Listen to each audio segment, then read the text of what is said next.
and fun and happy. Fun and happy. Fun and happy and clarity. Fun and happy and clarity. Because clarity makes me happy, and clarity is fun. Fun and happy and clarity. And power. Because fun is happy, and happy is fun, and clarity is power, and fun and happy and clarity and rich. And rich. And rich. And healthy. In other words, once you're there in a stable way, you can add anything and everything else to the list, and it will show itself to you in full measure. But you got to start from the basics, and you got to give up the conditional approach to life that you have been practicing, because the conditional approach is introducing resistance into your experience that is unnecessary. I'm going to have to download this. Our ploy is working. I have one more thing that is completely separate, but how can I tap into Abraham and this message that comes through you? Get happy. Get happy. Yeah. I want it. Well, you're clearly on the trail of it. Your desire is clear, and your allowing was strong enough to get you in the chair. And so in this moment, in this current moment, the resistance is non-existent.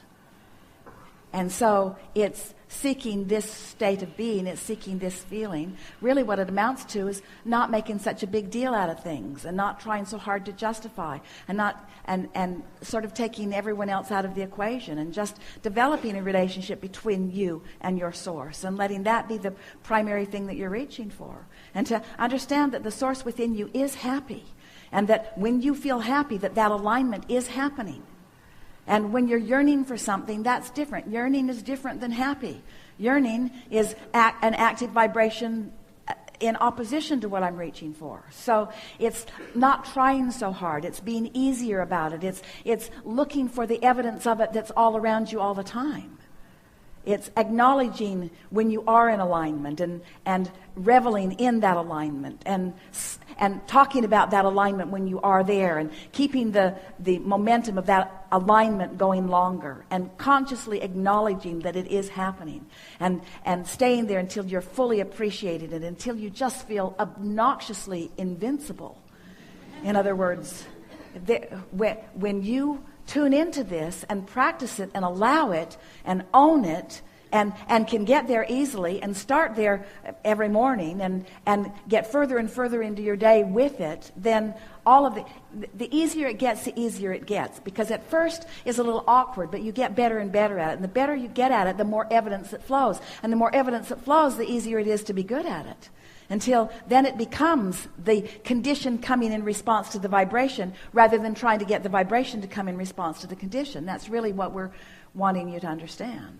It's getting the cart before the horse, or the horse before the cart. You want to, and so of all of the things in the world that you can think of, if someone were to walk up to you and say, what do you seek most in life? Your answer is? Joy, happy. And if you wanted to add more momentum to that, what other words would you say? If this person were saying to you, and what does that joyful happiness mean to you? Flesh it out a little. Having fun, being passionate, having a direction, and going for it with everything. Having fun, meaning engaging with lots of others. And, laughter, and humor. But feel how when you said having direction, there was a little yearning in that.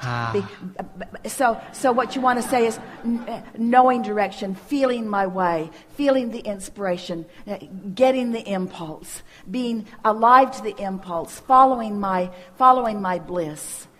Feeling it, being moved from the inside, recognizing that when I feel like this, I'm on the brink of something good, and then when that something good comes, saying, I knew you were coming. I just didn't know in what way you would manifest, but I felt you coming. Those kinds of things. These are the kind of conversations that you want to have with yourself. I knew you were coming. I could feel you coming. I woke up excited about you coming. Jerry and Esther were in this neighborhood a few years ago. And they were on their way to what they considered to be their favorite restaurant.